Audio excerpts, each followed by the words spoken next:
Happy Wednesday. Hope you're all having a great week so far. This week in Wednesday Wisdom, we're continuing on with the Gospel of John. We're in John 4, 1 through 38. And today's story, we're talking about Jesus and the Samaritan woman. So, Jesus and his disciples, they were on their way back from Judea and heading back to Galilee.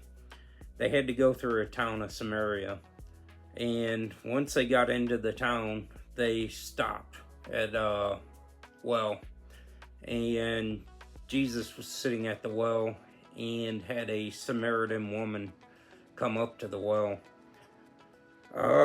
At this point in time, Jews and Samaritans really didn't talk.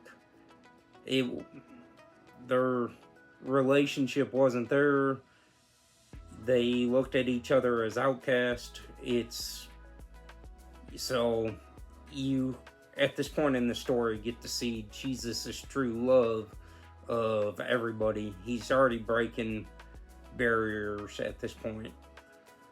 And the woman would ask, "Why are you asking me for a drink?" Jesus would reply, "If you only knew the gift God has for you, and who you are speaking to, you would ask me, and I would give you living water. But sir, you don't have a rope or a bucket," she said, "and this well is very deep. Where would you get this living water?" So, the Samaritan woman's so caught up at this point of the obstacles to get water out of the well. Little does she know, Jesus isn't talking about the water in the well. He's talking about eternal life. But she's so caught up, she's worried about all the little things in life, preventing her from getting water. A rope, a bucket, the well being deep. I think a lot of times in life, we all get caught up on a little object, but we're not seeing the big picture. There's a bigger picture God has for us. And, if we stay faithful and follow him, we're going to look back and see, oh, that was just a little hiccup in the road. But we'll continue on. And Jesus replies, "Anyone who drinks this water will soon become thirsty again. But those who drink the water I give will never be thirsty again. It becomes a fresh, bubbly spring within them, giving them eternal life." This goes back to the living water aspect, which is spiritually meaning that God is our salvation. He's our one and only. So the Samaritan woman pleads, "Give me this water, and I will never thirst again, and I won't have to come here." So she's still caught up on thinking the water is a physical thing, which goes back to us a lot of times getting caught up in physical things that we come across in life.